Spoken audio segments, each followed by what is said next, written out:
सच्चा पागल वो पागल है जो पागल बांके बिहारी का। बोले बांके बिहारी लाल की। पागल सब लोग हैं महाराज।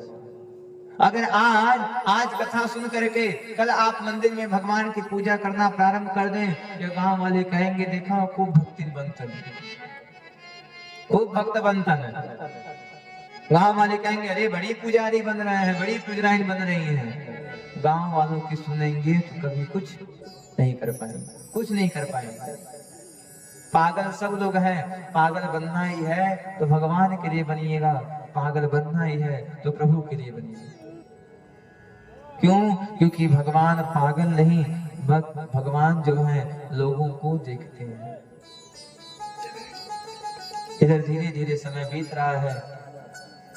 आज नंद बाबा ने एक सभा बैठा दिया। सुनो, मेरा कन्हैया जब से यहाँ पर आया है तब से उसको मारने के लिए कोई न कोई राक्षस जरूर आ रहे हैं। सुनो, कोई ऐसा जगह बताओ जहाँ मैं अपने कन्हैया को लेकर के चला जाऊं। तब तक एक सखा ने उठा, अरे महाराज की जय हो, महाराज बुरा न माने तो मैं कुछ कहूं। महाराज इस गोकुल के बगल में एक वृंदावन नाम की नगरी है, आप वहां जाइए, वहां आप बहुत अच्छे से रहेंगे। नंद बाबा ने कहा वृंदावन में ऐसा क्या है? बालक बोलता है वृंदावन सोवन नहीं, नंद गाँव सो गाँव, गोकुल को है चाहिए कृष्ण नाम दो नाम। हे महाराज, वृंदावन जैसा वन है नहीं। सुनिए, गौ माता को पीने के लिए सुंदर यमुना का धारा है, गौ माता को चराने के लिए सुंदर सा पर्वत है। सुनिए महाराज, क्या पत्थर पे कभी घास उगता है? नंद बाबा ने कहा नहीं। सुनिए, वो ऐसी सुंदर सी नगरी है जहाँ पत्थर पे भी घास लगता है, उसी घास को गैया खाएंगी और आपका जीवन यापन चलता है। वृंदावन के संत कहते हैं, गर्गाचार्य जी ने गर्ग संगीता में लिख दिया कि अगर साक्षात परमपिता परमेश्वर भी वृंदावन के बाहर आके खड़े हो जाए और अगर आपको बुलाते हैं आओ हमारे साथ चल चलो, तब भी आप वृंदावन से बाहर मत जाइए। वृंदावन के संत कहते हैं अगर आप वृंदावन में एक दिन सो जाते हैं तो 100 वर्ष की तपस्या का फल प्राप्त हो जाता है। मेरी माँ, बापूजी आइए वृंदावन। वृंदावन जब आएंगे, अगर आप सच्चे भक्त होंगे, अगर आपके मन में थोड़ी सी भी भक्ति रहेगी, तब वृंदावन में आती ही आपके अंदर भक्ति का रस भर जाएगा। वृंदावन आते ही भक्ति का रस बह जाएगा। क्यों? क्योंकि पहले दिन जो आया होगा, सुना होगा कि भक्ति मैया वृंदावन में आकर के रुक गई। वृंदावन कोई घूमने की जगह नहीं है। वृंदावन जो है वो आत्मा को परमात्मा से मिलाने का एक स्थान है, एक सुंदर सा क्षेत्र है, एक सुंदर सा गांव है। अरे गांव नहीं, ये एक सुंदर सा धाम है।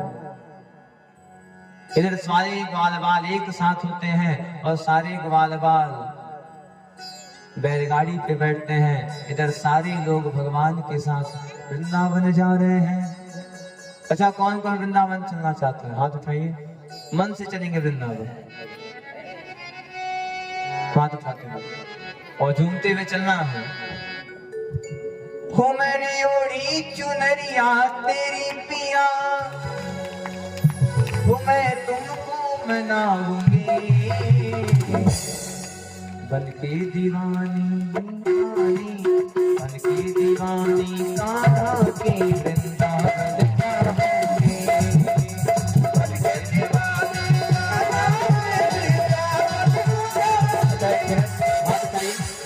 ताली बजाने में दम लगता है, पता है, हाथ उठाना झूमना है।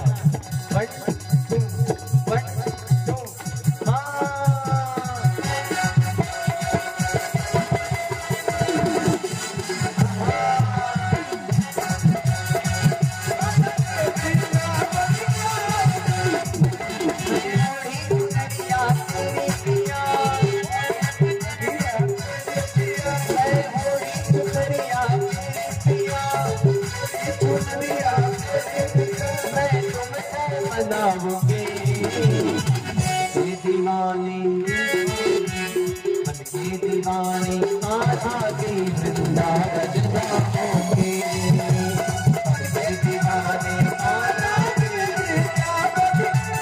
जय हो।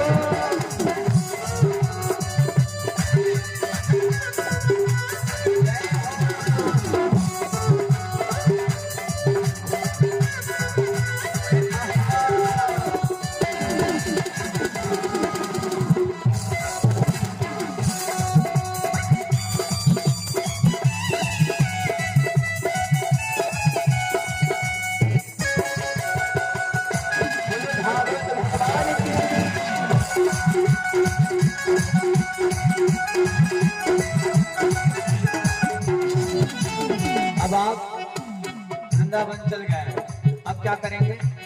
रहने का इंतजाम करना है कि नहीं करना है? कहाँ रहेंगे? पैसा तो है नहीं।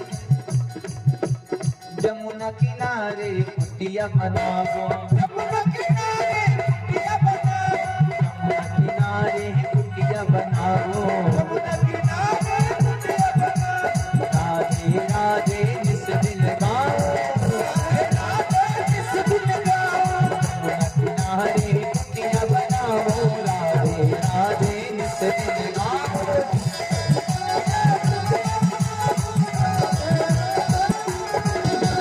रूठे अगर गोपी रूपिया,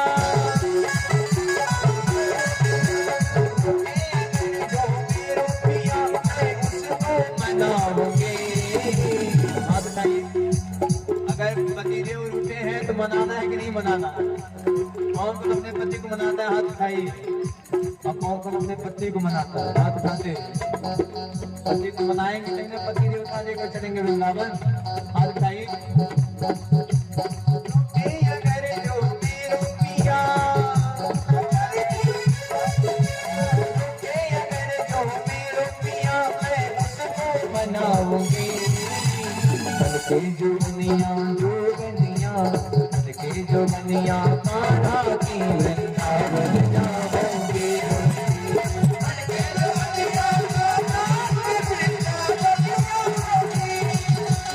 वृंदावन में राधे राधे, मंदिर में राधे राधे।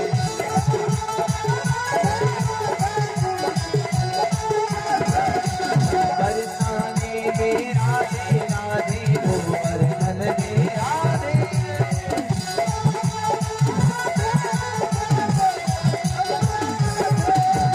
कर परिक्रमा जीवन भाई, वृंदावन जाएंगे तो कुछ न कुछ पुण्य तो करेंगे। चाट चाउमीन खाने तो जाना नहीं है। वृंदावन जाएंगे कोई पुण्य काम करेंगे तो नहीं करेंगे? कौन कौन परिक्रमा करेगा? हाथ उठाइए। मानसिक परिक्रमा झूमते हुए। अभी भी कई लोग कंजूसी कर रहे हैं, हाथ उठाइए। नहीं हाथ है, बगल वाले सुधार मांग लीजिए। होकर परिक्रमा जीवन की, कर परिक्रमा जीवन की, मैं सफल बनाऊंगी। के जो बनिया जो बनिया, के जो बनिया कान्हा की वृंदावन जाओगे, के जो बनिया कान्हा की वृंदावन जाओगे, के जो बनिया कान्हा की वृंदावन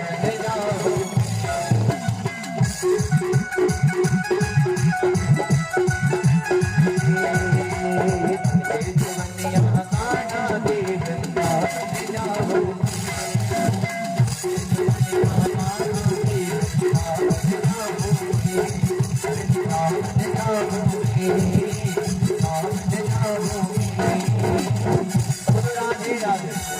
और जोर से, और जोर से। आप लोगों से तेज ये ठन्नी चवन्नी का आवाज आ रहा है।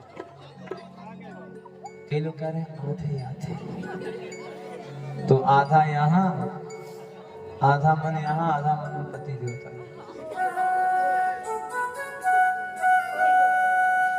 सारी ग्वाल बाल पहुंचते कहाँ? वृंदावन। वृंदावन जाते हैं, यमुना के किनारे कुटिया बनता है और सारे लोग वहां पे प्रेम से रहना प्रारंभ करते हैं। जीवन में कहीं जाइए या फिर ना जाइए, लेकिन एक बार वृंदावन जरूर जाइए, एक बार जरूर जाइए। जो कहता है भगवान नहीं है उसे तो जाना ही चाहिए। अगर एक बार वृंदावन चल गए तो फिर वृंदावन से आने का नाम कतई नहीं ले पाओगे, क्योंकि वह छलिया है, जल्दी बुलाता नहीं है, जल्दी तो जा ही नहीं पाएंगे। और एक बार चले गए फिर ऐसा टांग फंसाता है कि छुड़ा करके आने वाले हैं। सारे ग्वाल बाल वृंदावन जाते हैं, वृंदावन जाकर के रहना प्रारंभ कर देते हैं। इधर भगवान यमुना के किनारे वत्सासुर नामक व्यक्ति को मारते हैं। भगवान का एक मित्र है जिसका नाम है सुमंगल। भगवान सुमंगल को लेकर के यमुना के किनारे आते हैं। भगवान ने कहा, सुनो, आप जितने सखान आए हो, आप अपने अपने घर से क्या लाए हो? सारे ग्वाल वालों ने अपना दिखा दिया, कन्हैया मेरे घर से मेवा आया है, मेरे घर से माखन आया है, मेरे घर से मिश्री आया है। सुमंगल जो था वो गरीब था। सुमंगल बासी कढ़ी को लाता है। सुमंगल ने कहा, अगर हम कढ़ी दिखा देंगे तो कन्हैया खा लेगा, अगर बासी कढ़ी कन्हैया खा लिया तो कन्हैया को बीमारी हो जाएगी, अगर बासी कढ़ी कन्हैया खा लिया तो कन्हैया को बीमारी हो जाएगा। सुमंगल तुरंत कढ़ी को लेता है, कढ़ी को पी लेता है। भगवान पहुंच गए, हे सुमंगल तुम क्या लाए हो? कन्हैया मेरे हम तो कुछ नहीं लाए, कन्हैया कुछ नहीं। सुमंगल झूठ बोल रहे हो हमसे, सही बात बताओ सुमंगल। भगवान ने सुमंगल के ओठ पर लगे हुए कढ़ी को देख लिया। भगवान ने तुरंत सुमंगल के ओठ पे अपना हाथ लगाया और कढ़ी को लेकर के भगवान ने चाट लिया। ये सारी दृश्य ऊपर से ब्रह्मा जी देख रहे हैं। अब कुछ देर के लिए ब्रह्मा जी को भी अहंकार हो गया। ब्रह्मा जी ने कहा, यह कैसा भगवान है जो लोगों का जूठा खाता है? अरे यह कैसा भगवान है? अब ब्रह्मा जी को कौन समझाए, वो भगवान नहीं, वो साक्षात करुणा निधान है। ब्रह्मा जी आ गए और गाल बालों को चुरा करके ब्रह्मलोक में ले जा करके बैठा दिया। इधर बलदाऊ भैया आ गए, अरे कन्हैया, अरे चार मुंह वाले बाबा जी आए थे। अरे कन्हैया, ब्रह्मा जी आए थे, गाल बालों को चुरा करके लेके चले गए। भगवान ने कहा, कोई बात नहीं। भगवान ने तुरंत योग माया का आश्रय दिया। जो जो ग्वाल बाल ब्रह्मलोक में है उनका डुप्लीकेट भगवान बना करके तैयार कर। धीरे धीरे 1 दिन 2 दिन 3 दिन बीता। ब्रह्मा जी ने सोचा, चलो चल के देखते हैं आखिर अब वो कन्हैया कैसे रह रहा होगा बिना ग्वाल बाल के। इधर ब्रह्मा जी आ रहे हैं देखने के लिए, उधर भगवान ब्रह्मा बन करके ब्रह्मलोक में चले गए। भगवान द्वारपालों से कहा, सुनो, आजकल देवलोक में नकली ब्रह्मा बहुत घूम रहे हैं। श्री महाराज, हाँ नकली ब्रह्मा घूम रहे हैं। सुनो, अगर मेरे सिवा और कोई ब्रह्मा आए तो खूब बढ़िया से सेवा करना। मेरे सिवा और कोई ब्रह्मा आवे, खूब बढ़िया से सेवा करना। सैनिकों ने कहा, महाराज यह कहां से शुरू हो गया? अरे नहीं जानते हो, कई ब्रह्मा घूम रहे हैं, कई नारायण घूम रहे हैं। सतर्क हो जाना और कोई ब्रह्मा न अंदर आ जाए। असली के ब्रह्मा तो गए, तो नकली ब्रह्मा अंदर जा रहे हैं। भगवान ब्रह्मलोक में गए, जाकर के सिंहासन पर बैठ गए। इधर ब्रह्मा जी ने देखा कि जो जो ग्वाल बाल हमारे ब्रह्मलोक में है, वही ग्वाल बाल पृथ्वी पर भी है। ब्रह्मा जी को लग गया कि जरूर यह कोई साधारण पुरुष नहीं है। ब्रह्मा जी ब्रह्मलोक को आ रहे हैं। ब्रह्मा जी दूर हैं। सैनिकों ने कह दिया, देख लो, ब्रह्मा जी की बात सही हो गई, नकली का ब्रह्मा आ रहा है, नकली का ब्रह्मा आ रहा है। सुनो, यह अंदर जाए उसके पहले उसको उठा करके बाहर फेंक। ब्रह्मा जी ने कहा, हटो, अंदर जाने दो। सैनिकों ने कहा, हमें ब्रह्मा जी ने बताया था कि वो जोर जबरदस्ती भी करेगा। ब्रह्मा जी ने बताया था कि वो जबरदस्ती भी करेगा, तुम लोग मानना मत, क्योंकि वो नकली का है। ब्रह्मा जी ने कहा, मैं तुम्हारा ब्रह्मा हूं। सैनिकों ने कहा बस करो, ब्रह्मा जी की बात सही हो रही है, ये नकली वाला है। सैनिकों ने कहा अब लग रहा है ब्रह्मा जी की बात माननी पड़ेगी, सब बातों की आप सेवा करनी पड़ेगी। अब जैसे ही सैनिक ब्रह्मा जी के ऊपर प्रहार करने जा रहे हैं, ब्रह्मा जी तुरंत अंतर ध्यान हो गए और आकाश मार्ग में खड़े हो गए। सैनिकों ने कहा अरे यह तो असली के ब्रह्मा है, अरे प्रभु क्षमा करें, अरे प्रभु क्षमा करें। ब्रह्मा जी ने कहा तब और कौन ब्रह्मा है? अरे प्रभु आप असली के हैं तो अंदर कौन ब्रह्मा गया? आप असली के हैं तो अंदर कौन ब्रह्मा गया? ब्रह्मा जी को लग गया कि मैं जो गलती किया था उसका फल हमें मिल गया है। ब्रह्मा जी अंदर जा रहे हैं, अंदर जा रहे हैं तो क्या देख रहे हैं? एक ब्रह्मा जी मस्त होकर के राजगद्दी पे बैठ करके ऐश कर रहे हैं। और ब्रह्मा कैसे आना हुआ? ब्रह्मा जी ने कहा आप असली के हैं कि मैं असली का हूँ? भगवान ने कहा मैं असली हूँ, या नकली का ब्रह्मा है, मानो इसे। सैनिकों ने कहा महाराज आप कह रहे हैं हम असली हैं, ये कह रहे हैं हम असली हैं, शक्ति आपके पास है, शक्ति इनके भी पास है, प्रभु हम कैसे विश्वास करें कौन असली के हैं? ब्रह्मा जी तुरंत भगवान के चरण में गिर गए, हे प्रभु हमको क्षमा कर दीजिए, हमसे गलती हो गई। भगवान तुरंत चतुर्भुज रूप को धारण करते हैं। बोलो नारायण भगवान की। ब्रह्मा जी गिर गए, प्रभु क्षमा करें हमसे गलती हो गया, मैं आपको कोई छोटा बालक समझ बैठा था, प्रभु जाइए अपने ग्वाल वालों को लेकर के चल जाइए। इधर भगवान ग्वाल बालनियों के वहां नहीं गए हैं, ग्वाल बालनियां भगवान के लिए तड़प रही हैं। मेरी माँ बापूजी आप भी तड़पना सीखिए,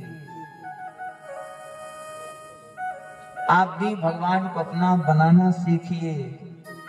वालिनियां सोच रही हैं कि अब तक कन्हैया आया क्यों नहीं? कन्हैया माखन फोड़ता है उसमें हमारी संतुष्टि है, कन्हैया हमसे जोर जबरदस्ती करता है उसमें हमारी संतुष्टि है। अच्छा मेरी माँ, हाँ बाबूजी, कोई पूछे भगवान आपके कौन है तो आप क्या बताएंगे? भगवान आपके कौन है? मेरी माँ, भगवान को हमेशा अपना बनाने का प्रयास करिए। भगवान आपके पिता भी हैं, भगवान आपके माँ भी हैं, भगवान आपके पुत्र भी हैं। आप किसी रूप में देखने का प्रयास तो करिए। आप लोग देखने का प्रयास नहीं करते हैं। मेरी माँ, जितनी देर परिवार वालों का चिंता करते हैं उतना देर नहीं, थोड़ा सा समय, उसमें से कुछ मिनट ही अगर भगवान का चिंतन कर लिए तो आपका ना जाने क्या से क्या होगा।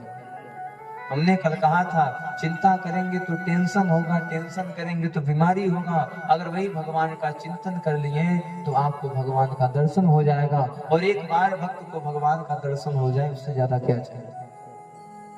अच्छा, अगर आप अपने बच्चे को पढ़ने के लिए हॉस्टल में भेजते हैं और 10 साल हो गया, तो बच्चा हमेशा सोचता है कि भले मुझे कुछ मिले या ना मिले, लेकिन एक बार मुझे अपने माँ बाप का साथ मिल ले। आप भी सोचते हो कि 10 साल हो गया, चलो चल करके अपने पुत्र से मिल लेते हैं। अगर पुत्र एक बार अपने माँ बाप से मिल जाए तो सारे सुखों को भूल जाता है।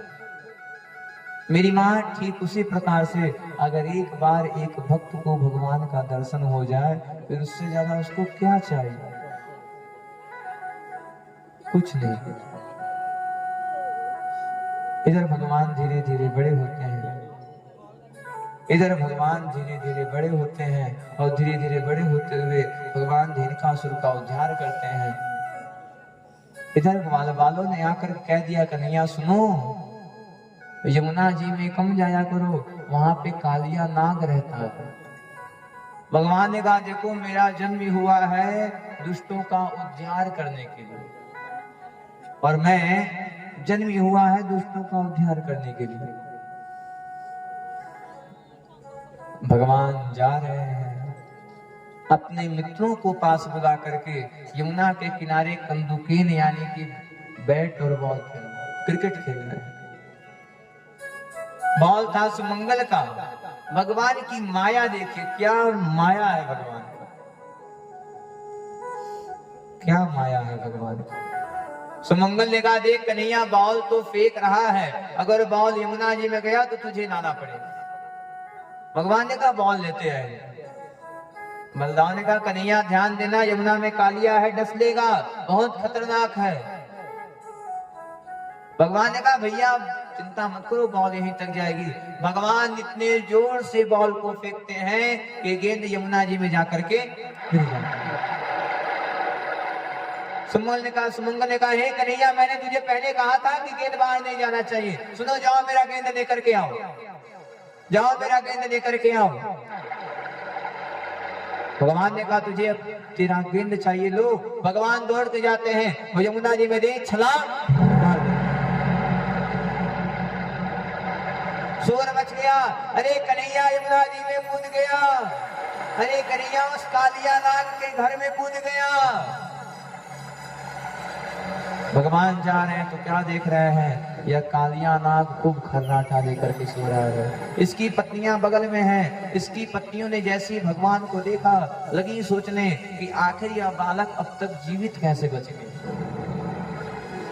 पत्नियों ने कहा सुनो बालक कहां से आए हो, यहाँ क्या कर रहे हो, क्या चाहिए। एक पत्नी ने कहा अरे देखो गेंद आया है, गेंद लेने आए हैं। भगवान ने कहा सुनो देवी, न हम गेंद लेने आए हैं, न हम आपसे मिलने आए हैं, हम आपके पति को मारने के लिए आए हैं। पत्नी ने कहा अरे देखो देखो छोटा सा बालक हमारे पति को मारने की बात करता है। अरे जो शुद्ध बोल नहीं सकता, जो शुद्ध बोल नहीं सकता वो हमारे पति को मारने के लिए जा रहा है। अरे बालक चल जाओ यहाँ से, पति के एक फुंकार में ही तुम जल करके भस्म हो जाओ। भगवान ने कहा ऐसी बात है तो लो। भगवान एक पांव उठाते हैं और कालिया नाग के पैर पे रखते हुए, कालिया नाग के पूंछ पे पैर रखते हुए भगवान तुरंत कालिया नाग के फन पर चढ़ जाते हैं। कालिया नाग का नेत्र खुला, कालिया नाग विष फेंकना शुरू कर दिया। भगवान उसके फन पर नाचने लगे। तुलसीदास जी बहुत सुंदर सा गीत गाते हैं। आई जिनको याद होगा वो गाएंगे, जिनको नहीं याद होगा हाथ जोड़ के भगवान से प्रार्थना करेंगे। गिरधारी तांडव गति मुंडन पर नाचत गिरधारी, तांडव गति मुंडन पर नाचत गिरधारी।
बोलो राधे राधे।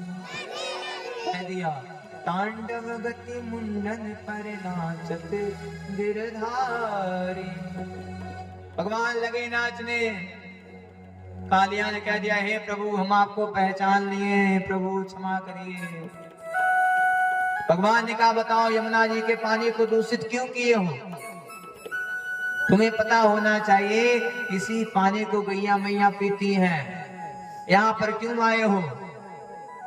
कालिया नाग ने कहा, प्रभु आपके सेवक से ही डर के यहाँ पे आए हैं, गरुड़ जी से डर करके यहाँ पर आए हैं। अब इनके पीछे कथा विस्तार से भागवत में तो नहीं है, लेकिन पद्म पुराण में चर्चा है कद्रु और विनीता की। वह भागवत सुनना, इसके पीछे जाने की क्या आवश्यकता है? समय होता तो ध्यान दिया जाता, क्योंकि समय भी नहीं है। भगवान ने कहा, चलो जाओ, मैं आपको आशीर्वाद देता हूं कि आज के बाद हमारे सेवक गरुड़ आपका कुछ नहीं करेगा। क्यों? क्योंकि सुनिए, आपके ऊपर हमारे पैरों का निशान हो गया है, हमारे गरुड़ आज से आपको कुछ नहीं। कालिया नाग तुरंत वहां से बाहर जाता है। इधर भगवान धीरे धीरे बड़े हो रहे हैं। यमुना तत्पदेवेना वासुदेव प्रस्पदे नरः, ब्रह्मासुर का उद्धार करते हैं। इधर धीरे धीरे भगवान बड़े हो रहे हैं। आज गोपियां निर्वस्त्र होकर के यमुना जी में स्नान कर रही हैं। मेरी माँ बापूजी जीवन में कभी भी निर्वस्त्र होकर के स्नान नहीं कर रहे। गोपियां निर्वस्त्र होकर के स्नान कर रही हैं। भगवान गोपियों का घमंड चूर करने के लिए आते हैं और गोपियों का वस्त्र चुरा करके कदम पर बैठते। और सबसे बड़ी बात तो यह है कि जिस कदम के वृक्ष पर भगवान बैठे थे, वो कदम का वृक्ष आज भी वृंदावन। एक ऐसी तिथि आती है जिस तिथि के अंतर्गत उस पेड़ पर से पत्ता नहीं, पत्ता ही दोना बन करके गिरता आज भी। और एक और आपको बात बता दें, हाँ मेरी माँ, एक और आपको बात बता दें कि आज भी वो मिट्टी है जिस मिट्टी को भगवान खाए थे। वृंदावन से 20 किलोमीटर की दूरी पे है रमण रेती, जहाँ जो लोग जाते हैं वहां जाकर के लोग मिट्टी में खेलते हैं। कई लोग खाली पैसा पाने के लिए जाते हैं, जैसे मणिगिरी जी जाते हैं, 10-5 बिटोरे करते हैं। आज भी कुछ ऐसी चीज है, अरे कुछ क्या छोड़िए, सबसे बड़ा प्रमाण गोवर्धन पर्वत भी आज है। सबसे बड़ा प्रमाण यमुना जी का जल भी आज वही है। वृंदावन जाइएगा तो निधिवन जरूर जाइएगा, और निधिवन कोई सुंदर वन नहीं है। निधिवन जो है एक बहुत बड़ा भगवान का गांव है। निधिवन को अगर वन की दृष्टि से देखेंगे, अगर जंगल की दृष्टि से देखेंगे तो आपको पेड़ दिखाई देगा।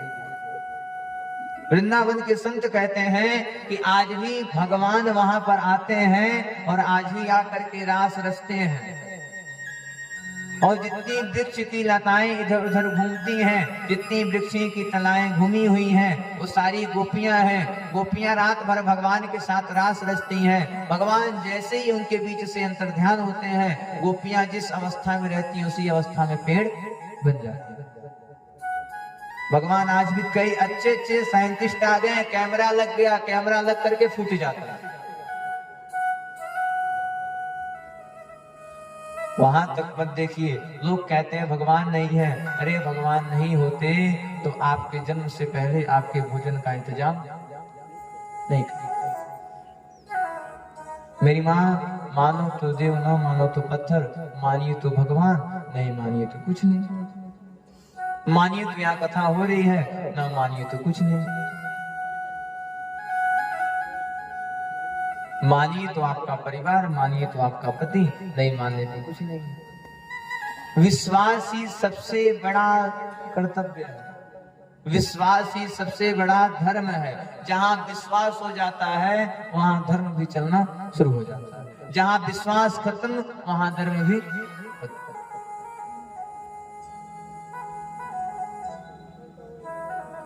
गोपियां निर्वस्त्र होकर के स्नान कर रही हैं। भगवान आते हैं और गोपियों का वस्त्र चुरा करके कदम के वृक्ष पर बैठ गए। गोपी ने कहा, हे कन्हैया, अरे माखन चुराते चुराते वस्त्र कब से लगे चुराने? अरे कन्हैया शर्म करो, गोपियां स्नान कर रही हैं, तुम वस्त्र चुरा लिए हो। कन्हैया वस्त्र को दे दो। भगवान ने कहा, हम वस्त्र नहीं देंगे। एक गोपी ने कहा, चलो मैं जा रही हूं नंद बाबा से कहने। भगवान ने कहा, हिम्मत है तो बाहर निकलो। और गोपियां निर्वस्त्र हैं, जमुना जी से बाहर कैसे निकलेंगे? अरे कन्हैया, कितना निर्लज्ज है तुम, गोपियां स्नान कर रही हैं, तुम वस्त्र लेकर के कदम पे चढ़ा है। भगवान ने कहा, सुनो, आप लोग निर्वस्त्र स्नान कर करके जल के देवता वरुण देवता का अपमान किया। आप लोग वरुण देवता से प्रार्थना करो, वरुण देवता से माफी मांगो। अगर भगवान आपको क्षमा कर दिए, हम आपको वस्त्र दे देंगे, आप अपने घर चल जाओ। इधर गोपियां वरुण देवता से प्रार्थना करती हैं, जगदीश सुधीश भवे सभियो परमेश परात्पर पूत पितम प्रणितम पतितम हत बुद्धि बलम जनतारण तारण प्रापित। हे प्रभु जगदीश नारायण, क्षमा करें, प्रभु हमसे गलती हो गई।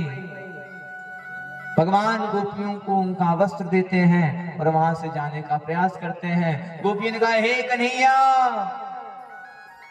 तुमसे एक वरदान चाहिए। भगवान ने कहा, मांगो, क्या मांगती हो? कन्हैया सुनो, आने वाली शरद पूर्णिमा की रात्रि में हम तुम्हारे साथ रास रचेंगे। भगवान ने कहा, जाओ तथास्तु, आने वाली जो शरद पूर्णिमा की रात्रि है, उस रात्रि में हम तुम्हारे साथ रास रचेंगे। गोपियां कात्यायनी माँ का पूजा करती हैं। कहा जाता है कि जिन भी बहनों का विवाह नहीं होता हो, विवाह में लेट होता हो, अगर वो कात्यायनी माँ का पूजा कर लेती हैं तो शीघ्र अतिशीघ्र उनका विवाह संपन्न हो जाता है। कात्यायनी महामाई महायोगी नदीश्वरी नंद गोपाल शतम जात। कात्यायनी माँ का पूजा करने मात्र से बहनों का विवाह शीघ्र ही हो जाता है। इधर भगवान गाय चराते चराते पहुंच गए गोकुल के किनारे। भगवान देख रहे हैं कि खूब बड़ा सा विष्णु महायज्ञ हो रहा है। मेरी मां, यह कथा आप सभी पे आधारित है। भगवान ने देखा खूब बड़ा विष्णु महायज्ञ हो रहा है, खूब पंडित जी लोग यज्ञ करवा रहे हैं। भगवान ने कहा, सुनो सखा, जाओ जाके कह दो कि वृंदावन से कन्हैया आया है, भूख लगा है, कुछ खाने के लिए दे दे। ग्वाल बाल गए पंडित जी के पास, महाराज की जय हो, कन्हैया आया है, भूख लगा है, कुछ दे दीजिए। पंडित जी ने कहा, जाओ, अभी हम यज्ञ कर रहे हैं। पंडित जी को पता ही नहीं कि जिस भगवान को मनाने के लिए आप यज्ञ कर रहे हैं, वो भगवान साक्षात आपके द्वार पर आए। ग्वाल बाल आ गए, अरे कन्हैया, अरे कन्हैया, पंडित जी ने मना कर दिया। भगवान ने कहा, सुनो, बगल में जो गांव है वहां पे पंडिताइन लोग हैं, जाओ वहां से मांग करके लाओ। ग्वाल बाल गांव में आते हैं, आकर के ब्राह्मण पत्नियों से कहते हैं, यज्ञ पत्नियों से कहते हैं, हे देवी, आपके गांव के किनारे वृंदावन से कन्हैया आए, कन्हैया को भूख लगी है, कुछ हो तो दे दो। यज्ञ पत्नियां सुंदर सुंदर मिष्ठान बना के लेके जाती हैं, कन्हैया को खिलाती हैं। भगवान ने कहा, यज्ञ पत्नियां, शाम हो गया, आप अपने अपने घर जाए। यज्ञ पत्नियों ने कहा, हे प्रभु, आप हमें मिल गए हैं और अब हम आपको छोड़ के जाने वाले नहीं। भगवान ने कहा, पतिव्रता नारी का धर्म होता है कि वो अपने पति के साथ रहे। एक पत्नियों ने कहा, हे प्रभु, अरे यह संसार रूपी पति तो यहीं तक रहने वाले हैं, आप साक्षात पति परमेश्वर हैं। प्रभु आप साक्षात परमेश्वर हैं, भला आपको छोड़ करके कैसे जाएंगे। भगवान के बार बार कहने पर मेरी माँ, हाँ हाँ बाबूजी, भगवान के बार बार कहने पर एक पत्नी अपने घर को आती है। इधर पंडित जी लोग आ गए हैं, बताओ इतनी देर से कहाँ गई थी, कहाँ थी इतनी देर तक। एक पत्नियों ने कहा, आप जानते नहीं, जिस नारायण को प्रसन्न करने के लिए आप यज्ञ कर रहे थे, वो नारायण खुद हमारे द्वार तक आए। ब्राह्मणों ने कहा, देख देवी, क्या किस्मत हमारा फूटा था कि जिस नारायण को यज्ञ करने के लिए, जिस नारायण को प्रसन्न करने के लिए हम यज्ञ कर रहे थे, वो नारायण हमारे द्वार तक आए। हम नहीं पहचान पाए, लेकिन वो तुम्हारे पास आए और आपने पहचान लिया।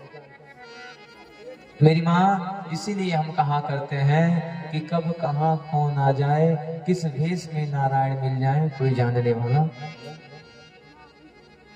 इसीलिए जब भी आपके द्वार पर कोई आए तो प्रयास करिएगा कि आप उसकी झोली भर करके भेजें। मेरी माँ, आज के लोग तो ऐसे हैं कि बाहर वालों को तो खूब देते हैं, लेकिन अपने घर वालों को भूखे ही मार देते। ये भी दान लगने वाला नहीं है। अपने घर वालों को भी संतुष्ट करिए और साथ में जो आपके द्वार पार आ जाए उसे भी संतुष्ट कर दीजिए। अच्छा, आप तो नहीं देते हो भिक्षा, लेकिन जैसे भिखारी आपके द्वार पर आता है, आप तुरंत घर के दरवाजे को बंद कर दो। आपके अंदर गलत करने का आदत है, आपने अपने बच्चों को भी सिखा दिया, मत देना, फाटक मत खोलो।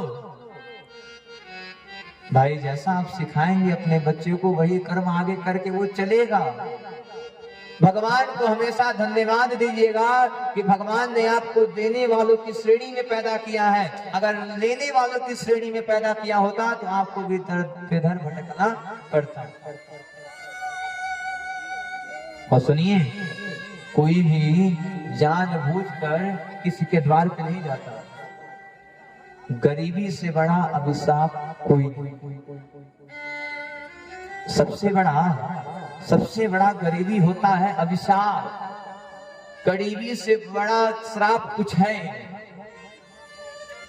अगर गरीब का बेटा, गरीब का लकड़ा, गरीब का पुत्र, गरीब का लड़का अगर फटा पैंट पहने तो यह उसकी औकात है। अगर वही फटा पैंट एक अमीर का लड़का पहन ले तो यह मॉडल जवाना।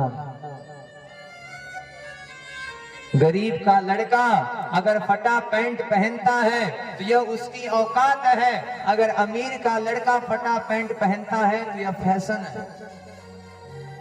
गरीब अगर रोड पे सो रहा है तो यह उसकी औकात है, और अगर अमीर रोड पर बैठ गया तो वो इतने बड़े सज्जन हैं। जीवन में गरीबी से बड़ा कोई अभिशाप नहीं होता है, सबसे बड़ा श्राप होता है गरीबी।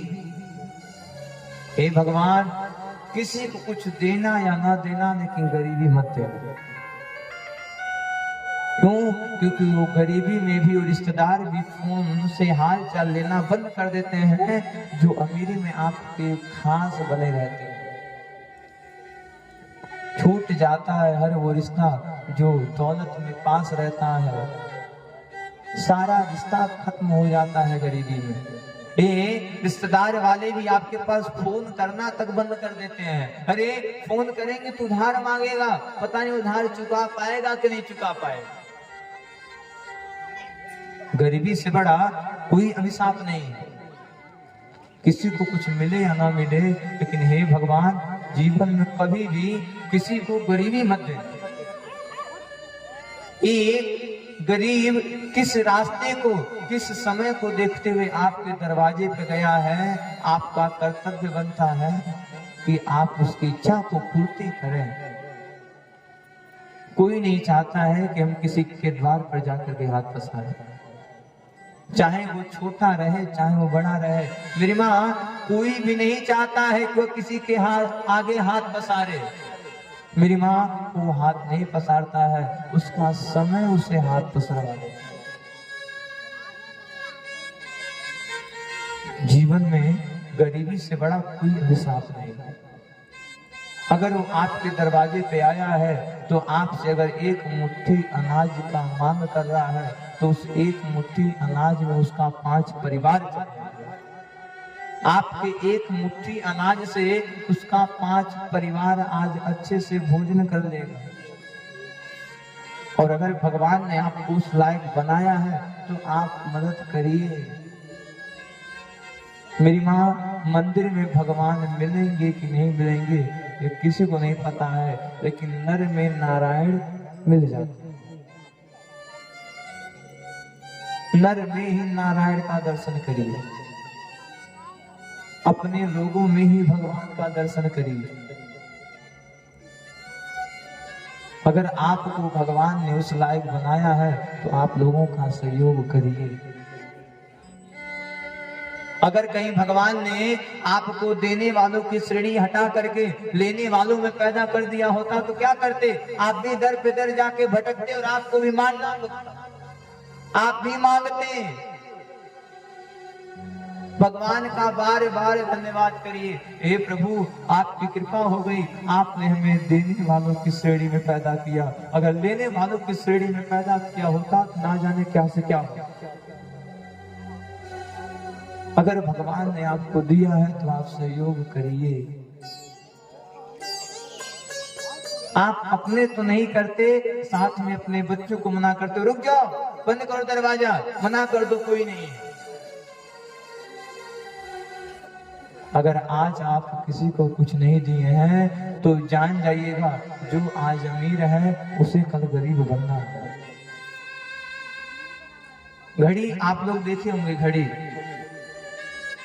घड़ी में एक ऐसी सुई होती है जो हमेशा नाचती रहती है, जो कभी भी एक जगह रुकने वाली नहीं है, कभी भी नहीं रुकने वाली है। माँ बाप ठीक उसी प्रकार से हमारा जीवन है। आज दुख है तो कल सुख मिलेगा, आज सुख है तो कल दुख अवश्य प्राप्त होगा। आज धन है तो धन की सार्थकता है कि आप लोगों का मदद करें। आप लोगों का मदद करके तो देखिए, ना जाने किस भेष में भगवान ही आ जाएं। अगर भगवान ने आपको देख लिया, भगवान और आप पे प्रसन्न हो जाएंगे। आज तो भगवान ने आपको 1 लाख दिया है, उसके बाद भगवान आपको कई लाख देंगे। क्यों? क्योंकि भगवान सोचेंगे कि यह गरीबों का मदद करता है, इसको और दें, और ज्यादा आपको देते रहेंगे। जीवन में किसी का कुछ बनिएगा या फिर ना बनिएगा, लेकिन जीवन में किसी के परिवार का हिस्सा जरूर बनिएगा। आप सोचिए उनको कैसे रहते होंगे जिनके माँ बाप नहीं है। कोरोना के समय में जिनके माँ बाप मर गए वो बच्चे आज कैसे रह रहे होंगे? क्या वो पढ़ाई कर सकते हैं? भले पढ़ने का मन हो, क्या वह बच्चा पढ़ाई कर सकता है? कतई नहीं कर सकता है। क्या वो अच्छे से भोजन कर सकता है? ना मेरी माँ, उसके पास है ही नहीं। उसके माँ और बाप कोई इस संसार में नहीं।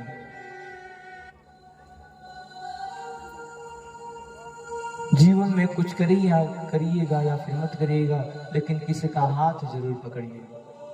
किसी एक गरीब का हाथ पकड़ लीजिएगा ताकि उसे लगे कि आप उसके लिए खड़े हैं। भगवान भी देखेंगे, देखो इसके पास 1 लाख है, इतना सहयोग कर रहा है, इसको 10 लाख देंगे और सहयोग करेगा, धन आपका और बढ़ेगा। उसी को देखिए, उसी कोरोना को देखते हुए इस दास के मन में एक उत्तेजना प्रकट हुई कि क्यों न वृंदावन में सब कुछ है, अनाथालय नहीं है, क्यों नहीं एक सुंदर सा अनाथालय बनवाया जाए, क्यों ना एक ऐसा अनाथालय बने जहां वो बच्चे रह सकें जिन बच्चों का इस संसार में कोई नहीं है। आप सोचिए अगर वो बच्चे उस आश्रम में रहेंगे तो उन्हें कितना आशीर्वाद मिलेगा जो आश्रम में सहयोग किए रहे। उन बच्चों के लिए आप ही माँ बाप हैं। उन बच्चों के लिए वही माँ बाप है जो उन्हें एक दिन का भोजन करा रहा है।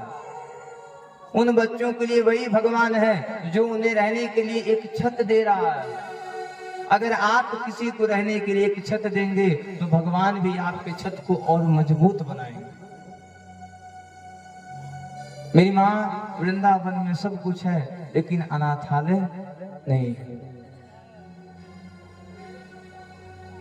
आप सभी से निवेदन है, कल कथा का विश्राम दिवस है, कल कथा विश्राम की जाएगी। कल हमारे आचार्य जी बैठेंगे। आपको जो इच्छा करे, क्यों? क्योंकि बूंद बूंद से घड़ा करता है। और जिसे न विश्वास हो वो आए वृंदावन। 6 मई को डेट निर्धारित किया गया है।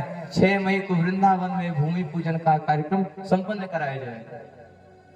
लोग कहते रहे महाराज आप जहां जाते हैं वहीं मांगते हैं, हमें कोई शर्म नहीं है, लोग कुछ भी कहें। अगर हमारे मांगने से, अगर आपके देने मात्र से उन बेचारे बच्चों का कल्याण हो जाए, इससे ज्यादा और क्या चाहिए। एक मैया जी मिली हमें, रामकोला का आप लोग नाम सुने होंगे। मैया के 3 पुत्र हैं। तीनों पुत्र सरकारी सर्विस में लगे हैं, तीनों पुत्र अच्छे पद पर। मैया ने कहा महाराज हमारे मन में इच्छा हो रही है कि हम वृंदावन में एक मंदिर बनाएं, एक मंदिर का निर्माण कराएं। हमने कहा मैया देखो मंदिर तो सब बनवाते हैं, एक ऐसा मंदिर बनाओ जिसमें जीते जाते भगवान रहें और उनकी सेवा हो सके। मैया आज भी 2 कमरे बनवाने की सारी जिम्मेदारी उठा ली है। लोग महाराज हम 2 कमरे खुद बनवाएंगे। अगर आपके माध्यम से किसी बालक को, किसी बच्चे को रहने का छत मिल जाएगा, 2 वक्त की रोटी मिल जाएगी, आप कल्पना करिए वो आपको कितना आशीर्वाद देगा। आपके बच्चे हैं, आपके बच्चे को अगर एक टाइम भोजन न मिले आप व्याकुल हो जाते हैं, आप चिंतित हो जाते हैं। पुत्र मेरा पता नहीं कहाँ रहा होगा।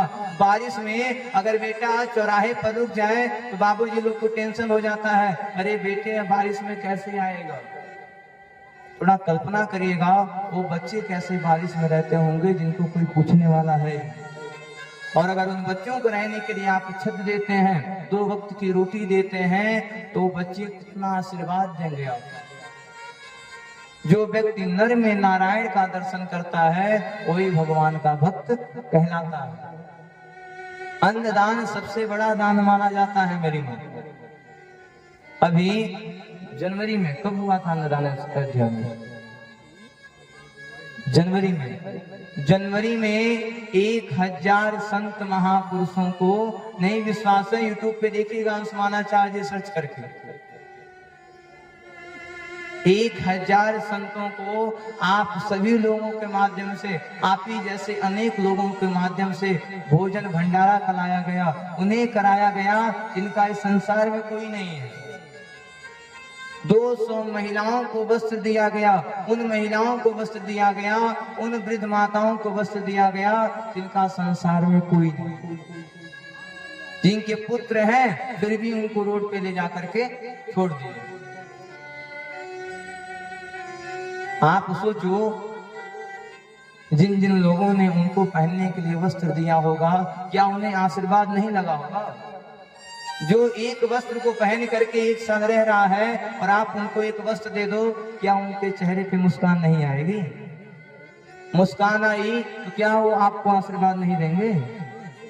मेरी माँ दवा से तेज दुआ काम करता है, दवा से तेज दुआ काम करता है। किसी के सहारा बनने का प्रयास करिएगा। कल रात्रि में हमारे आचार्य जी बैठेंगे। आप, भगवान ने आपको जिस लायक बनाया है, क्यों? क्योंकि बूंद बूंद से घड़ा भरेगा। आप अपना दान देंगे और अपने दान का रसीद अवश्य कटाएंगे। और आइए 6 मई को हम सभी लोग को निमंत्रण देते हैं, सब लोग आइए वृंदावन में। 10 मार्च से आपके बगल में कुशीनगर है, कुशीनगर के बगल में हाटा है और हाटा के बगल में मथौली है। तो वहां श्रीमद् भागवत महापुराण एवं अष्टोत्तर सत्र का आयोजन होने जा रहा है। 108 ब्राह्मण बैठ करके आप सभी के कल्याण के लिए श्रीमद् भागवत महापुराण मूल पाठ करेंगे, जिसका सीधा प्रसारण साधना टीवी पे दिखाया जाएगा। यह सारा कार्यक्रम हम सभी क्षेत्र के कल्याण के लिए कराया जाता है, ताकि सबका भागवत हो जाए। जो भागवत सुनने के अधिकारी हैं और पैसा नहीं है, इसी माध्यम से वो भी कथा सुन लें। आइए, निमंत्रण है वहां पर आप सभी का। वहां पे रहने खाने सारी व्यवस्था निःशुल्क है। आपके रहने से लेकर के आपके खाने की सारी व्यवस्था भगवान के ऊपर है। किसी का हाथ पकड़ने का प्रयास करिएगा। द्वार पे कोई भी आ जाए, प्रयास करिए कि वो खाली हाथ आपके द्वार से न जाए। क्यों? क्योंकि आज आप अगर उसकी झोली भरेंगे तो कल भगवान आपकी भी झोली भरेंगे। झोली भरने का प्रयास करिए।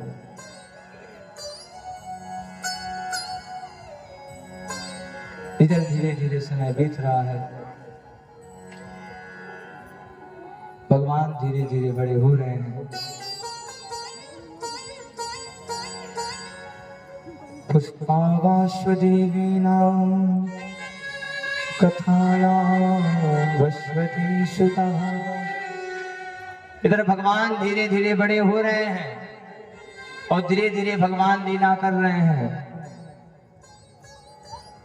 सुखदेव जी ने कह दिया, हे परीक्षित जी, जो व्यक्ति नर में नारायण का दर्शन करता है वही भगवान का परम भक्त कहलाता है। और निश्चित तौर पे भागवत में लिखा गया है कि 7 दिन के अंदर कथा में भगवान का आगमन होता है। अगर 7 दिन के अंदर नहीं हुआ तो भंडारे में अवश्य भगवान का आगमन होता है। इसीलिए प्रयास यह करना चाहिए कि भंडारे में अधिक से अधिक लोग भंडारा पा जाएं। जिसको जानते हैं, जिसको नहीं जानते हैं, ना जाने किस भेष में भगवान मिलते। इधर भगवान धीरे धीरे बड़े हो रहे हैं। एक पत्नियों पे कृपा करते हुए भगवान घर को आ रहे हैं। रात्रि में विराम करते हैं, सोते हैं। सुबह होता है, भगवान देख रहे हैं कि चारों तरफ मेवा मिष्ठान बनना प्रारंभ हुआ। चारों तरफ मेवा मिष्ठान बन रहा है। भगवान पहुंच गए मैया के पास। मैया, अरे आखिर मेवा मिष्ठान किसके लिए बन रहा है? या मेवा मिष्ठान किसके लिए बन रहा है? मैया ने कहा, सुनो, हम लोग साल में एक बार इंद्र की पूजा चढ़ाते हैं। जैसे आप लोग साल में एक बार काली माँ की पूजा चढ़ाते हैं ना, तो मेरी माँ ठीक उसी प्रकार से साल में एक बार हम लोग इंद्र की पूजा चढ़ाते हैं। हम लोग इंद्र की पूजा करते हैं। भगवान ने कहा, माँ इंद्र की पूजा क्यों की जाती है? अरे सुनो, इंद्र बारिश करते हैं, उसी बारिश से घास होता है, उसी घास को गैया खाती है और गैया खाती है तो दूध देती है, उसी दूध से हमारा जीवन यापन चलता है। भगवान ने कहा, मैया पूजा करना ही है तो इंद्र की ना करके गोवर्धन की करते हैं। माँ, इंद्र का काम है बारिश करना, भाई डॉक्टर का काम है दवा करना। वो दवा कर रहा है तो कोई उपकार नहीं कर रहा है, उसने पढ़ाई किया ही है दवाई करने के। माँ, पूजा करना चाहिए तो गोवर्धन का करना चाहिए। और देखिए, जिनका जिनका विवाह नहीं हुआ है, कभी यहाँ से स्पेशल कथा शुरू हो गया, विवाह कराने वाला स्पेशल।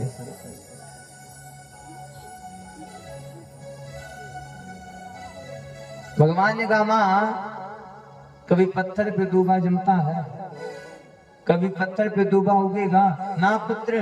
माँ, गोवर्धन भगवान ऐसे हैं जो पत्थर हैं फिर भी उस पे दूबा होता है। वही दूबा गैया खाती है, वही गैया खाती है तो दूध देती है, उसी दूध से हमारा जीवन यापन चलता है। माँ, इंद्र की पूजा बंद करो, आज से हम गोवर्धन की पूजा करेंगे। मैया ने कहा, लाला तो बात सही कह रहा, लाला की बात तो सही है, लाला जो कह रहा है वो एकदम सत्य है। लाला सुनो, जाओ अपने बाबा से कह करके आओ। इधर भगवान आ गए। पिताजी, बोलो लाला कैसे आना हुआ? पिताजी, मैं कह रहा हूं कि इंद्र की पूजा बंद करते हैं और आज से गोवर्धन की पूजा करेंगे। नंद बाबा ने कहा, लाला देव, जो परंपरा पहले से चलती हुई आ गई है उसको हम मना नहीं करेंगे। भगवान ने कहा, पिताजी, इंद्र का काम है बारिश करना, इंद्र अपना काम कर रहे हैं, पूजा करना है तो गोवर्धन पर्वत की करो। क्यों? क्योंकि पत्थर पे कभी दूब नहीं होता है, पहाड़ पे दूब होता है, उसी दूब को गैया मैया खाती हैं, उसी से दूध होता है, उसी दूध से हमारा जीवन यापन चलता है। भगवान की बात सुनकर के नंद बाबा ने कहा, बात तो सही है कन्हैया। अब सारी दृष्टि ऊपर से नारद जी देख रहे थे। नारद जी का काम क्या है? यहाँ के बात हो जा, हो जा बात एहू जा 2-3 नारद हुई है गौवा में, एजा ना गौवा में। हाँ, नारद जी बीड़ा बजाते हुए निकल गए कि श्रीमन नारायण नारायण नारायण, श्रीमन नारायण नारायण नारायण,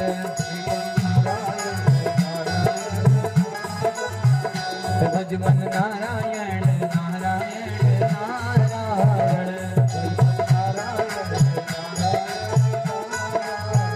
भजमन नारायण नारायण नारायण,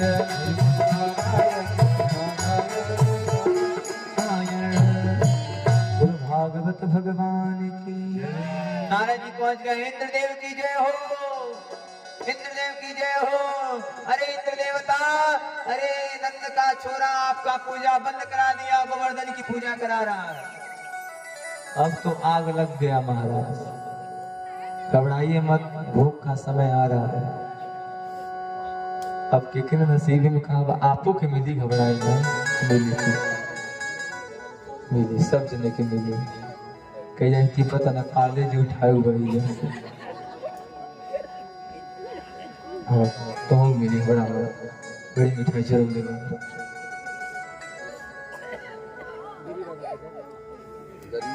हाँ, इधर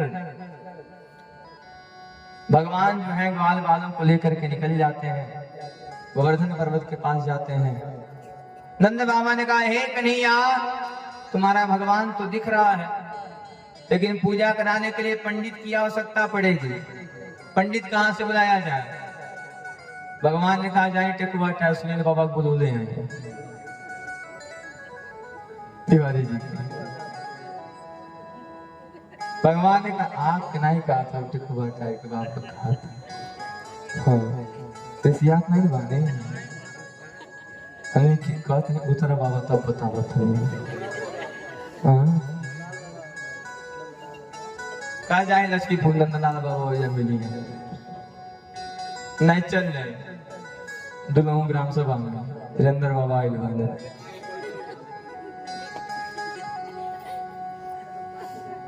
अब तो महाराज भगवान ने कह दिया, सुनो कन्हैया,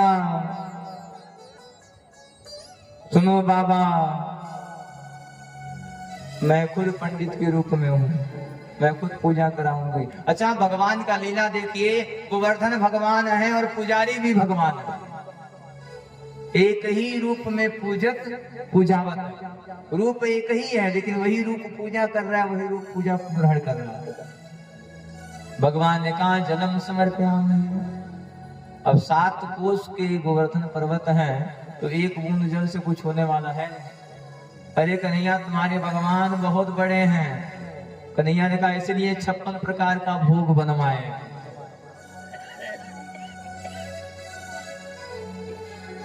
भगवान ने कहा, देखो पूजा हो गया, भोग लग गया। नंद बाबा ने कहा, बताओ, इतना सारा भोग लगा है, तुम्हारे भगवान आकर के भोग को ग्रहण करेंगे? भगवान ने कहा, इंद्र देवता आकर के खाते थे। नंद बाबा ने कहा, लाला तो बात सही कह रहा है, इंद्र भी नहीं आते थे। सुनो बाबा, टेंशन नहीं करो, हमारा भगवान आएगा। नंद बाबा ने कहा तुम्हारा भगवान आता है? हाँ हाँ, लेकिन मेरा भगवान थोड़ा शर्माता है। सुनो, आप सभी लोग अपना सिर पीछे कर लो, अगर पीछे कर लोगे तो मेरा भगवान आएगा और भोजन को ग्रहण करके भोग को खा करके यहाँ से चला जाएगा। अब सारे ग्वाल बाल आंख बंद करके सिर को घुमा लिए। भगवान ने देखा सब पीछे देख रहे हैं, भगवान मस्त होकर भोग को ग्रहण करना शुरू कर दिया। तब तक एक ग्वाल बाल आ गया, अरे कन्हैया चोरी पकड़ी गई, जा रहे हैं बाबा से कहने। भगवान ने कहा तोरम आधा मोरम आधा स्वा, आधा तुम्हारा आधा हमारा काम, आधा आधा बात हो गई। तब तक राधा रानी देखी, अरे कन्हैया चोरी पकड़ी गई कन्हैया। भगवान ने कहा आप हमसे प्रेम करती हैं, बस यही सब द्वैत है। हाँ हाँ, हमारे आपकी प्रेम की सौगंध है। मैंने कहा खाओ चाहे कुछ करो, हमने कुछ देखा ही नहीं। इंद्र को पता चला मेरी पूजा बंद हो गई। इंद्र तुरंत क्रोधित होता है, पल के मद में आकर के मूसलाधार बारिश करना प्रारंभ कर देता है। नंद बाबा ने कहा कन्हैया बचाओ, कन्हैया बचाओ, हमने तुझे मना किया था इंद्र की पूजा करवाने दे, देख इंद्र देवता रुष्ट हो गए हैं। भगवान ने कहा घबराओ मत, तुमने जिस गोवर्धन की पूजा की है वही गोवर्धन तुमको वहां करके बचाएगा। भगवान ने तुरंत काली उंगली को उठाया और काली उंगली पे गोवर्धन पर्वत को धारण कर लेते हैं। बोलो गोवर्धन धारी भगवान की, धारी भगवान की। अब मूसलाधार बारिश हो रही है। ग्वाल बालों ने कन्हैया हम तुझे मना कर रहे थे इंद्र की पूजा करने दे। भगवान ने कहा घबराओ मत, हमारे जो गोवर्धन भगवान है ये तुम सबों को कुछ होने नहीं देंगे, घबराने की कोई आवश्यकता नहीं है। 7 कोस को गिरिवरों 7 बरिस को 7 दिना तक धारण कियो, गिरधर पड़ो है ना। बोलो गिरधारी भगवान की, बोलो राधे राधे। ग्वाल बाल ने कहा कन्हैया तुम्हारा हाथ दर्द कर रहा होगा, हाथ निकालो, हम लकड़ी लगा लेते हैं, अपना अपना डंडा लगा लेते हैं। कहें कि यादव जी को सबसे ज्यादा विश्वास अपने लठिए पे होता है। यादव जी लोगों को सबसे ज्यादा विश्वास अपनी लाठी पे ही होता है। अब लाठी से याद आ गया कि एक जगह हरपुर में कथा चल रही थी, गिरी बाबा हमारे धोखा दिए थे, तो असंयोग से यादव जी की वहां कथा था। भीड़ समझिए इसका 4 गुना। यही एक ऐसी कथा है जो कथा में हिन्ना कम आदमी 200 आदमी देखे मिला था। संजोग से यादव जी की वहां था कथा, लाइव चल रहा है, इसलिए ठीक है। बोलो भागवत भगवान की। यादव जी जान के था जी कुछ कल बताएंगे, अजान जाने दीजिए, क्या जाने वाले। यादव जी जब बैठे लाठी लेके बैठे, अब 1 दिन 2 दिन 3 दिन करिए महाराज लठिया ले कहाँ बैठे नहीं, कहे महाराज प्राण चल जाए लेकिन लाठी ना जाए। ग्वाल बालों ने कहा कन्हैया तुम्हारी उंगली दर्द कर रही होगी, रुको हम अपने लाठी का बल लगा लेते हैं। भगवान ने कहा तुमको लाठी का घमंड लगाओ, और जैसे ही भगवान ने उंगली हिलाया लाठी इन लोगों ने लगाया, तुरंत लाठी चटर पटर करके टूट गई। अरे कन्हैया बचाओ पर्वत गिर रहा है। भगवान ने तुरंत कानी उंगली पे गोवर्धन पर्वत को धारण कर लेते हैं। इधर इंद्र को पता चल गया कि यह भगवान जो है कोई साधारण बालक नहीं है, साक्षात परम पिता परमेश्वर हैं। इंद्र तुरंत अगस्त ऋषि को भेजते हैं। अगस्त ऋषि आते हैं और सारे जल का पान करते हैं। बोलो भागवत भगवान की जय। इंद्रदेव सुरभि मैया के साथ आते हैं, भगवान का अभिषेक करते हैं। अब आइए कल की कथा में हम सभी लोग जानेंगे कि किस प्रकार से उद्धव जी भगवान के पास आते हैं, किस प्रकार से कंस मारा जाता है, किस प्रकार से भगवान रुक्मिणी जी के साथ संपन्न होता है। भगवान की अनेक लीलाओं का गुणगान कल करेंगे। कल यहाँ पर कृष्ण रुक्मिणी विवाह की सुंदर सी कथा सुनाई जाएगी। कहा गया है कि कृष्ण रुक्मिणी विवाह में की कथा को जो भी सुन लेता है वो भगवान का परम भक्त बन जाता है। तो कल की कथा विशेष कथा है। कल ही कथा का विश्राम दिवस भी है। कल हम सभी लोग सुदामा चरित्र के साथ कथा को विश्राम करेंगे। कल सुदामा चरित्र के साथ कथा विश्राम। चूंकि कल कथा भी ज्यादा है तो समय भी लगने वाला है। आपसे निवेदन है कि आप सभी लोग 6 बजे तक यहाँ पर आ जाए। हाँ, सुबह बस नाम संकीर्तन होगा। हाँ। तो आप सभी से निवेदन है कि कल आप सभी लोग अधिक से अधिक जनसंख्या में आवे। कल सुदामा चरित्र के साथ यह कथा विराम हो जाए।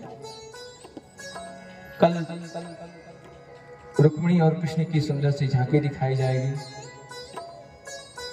कहा जाता है कि जो भी रुक्मिणी माँ का कन्यादान कर लेता है उसे 10 कन्यादान करने का फल प्राप्त होता है। तो अगर आप भी चाहते हैं कि माँ का कन्यादान करें तो भगवान ने आपको जिस लायक बनाया है, जिस प्रकार भगवान ने आपको किया है उस प्रकार से आप आएंगे, सामग्री को लेकर के आएंगे, आकर के कन्यादान करेंगे और कल कथा के विश्राम दिवस में नाम संकीर्तन का पाठ करके पुण्य के भागी बनेंगे। कहा गया है कि जो 6 दिन तक भगवान की कथा न सुना हो, अगर 7वें दिन भगवान की कथा सुन लेता है वो पूरी कथा सुनने का फल प्राप्त करता है। तो कल नाम संकीर्तन के साथ कथा को विश्राम किया जाएगा। कल कृष्ण रुक्मिणी की सुंदर सी झांकी दिखाई जाएगी। यह सारी कथा यूट्यूब पर अंशुमानाचार्य जी सर्च करने पे प्राप्त होगा। दूसरा चैनल राम कथा सागर सर्च करने पे प्राप्त होगा। कथा सागर सर्च करने पर प्राप्त होगा। अब आप सोचिए किसको सर्च करें? जो पहले बोला गया उसको सर्च करें, सब आ जाएगा। तो अंशुमानाचार्य यूट्यूब पर सर्च करने पर कथा प्राप्त होगी। जिन्हें भी भागवत कथा कराना होगा वो हमारे आचार्य सुनील तिवारी जी से प्राप्त करेंगे। हमारे भैया जी चाहे हम यहाँ रहें चाहे बाहर रहें, एक कनेक्शन में हमको बुला लेते हैं। ये सबसे बड़ा इनके अंदर गुण है। तो आइए हम सभी लोग मिलकर के गोवर्धन भगवान के भोग लगाते हैं। जय लगवाएंगे। कल कथा विश्राम दिवस है तो कल कृष्ण रुक्मिणी की सुंदर सी झांकी भी आपको दिखाई दी जाएगी। सुदामा चरित्र के साथ कल यह कथा विश्राम होगी। कल यहाँ पर वृंदावन की होली भी मनाई जाएगी। तो आप सबसे निवेदन है कि आप सभी लोग कल अधिक से अधिक जनसंख्या में आएंगे। कल इतने जनसंख्या में आइए कि सारा पांडाल भरे। भाई भोग लगाएंगे और भोग के साथ सबको परिक्रमा करना है। आज परिक्रमा सबको करना है। कहा गया है कि जो गोवर्धन की परिक्रमा कर लेता है उनको भगवान की परिक्रमा करने का फल प्राप्त होता है। आइए भोग लगाएं।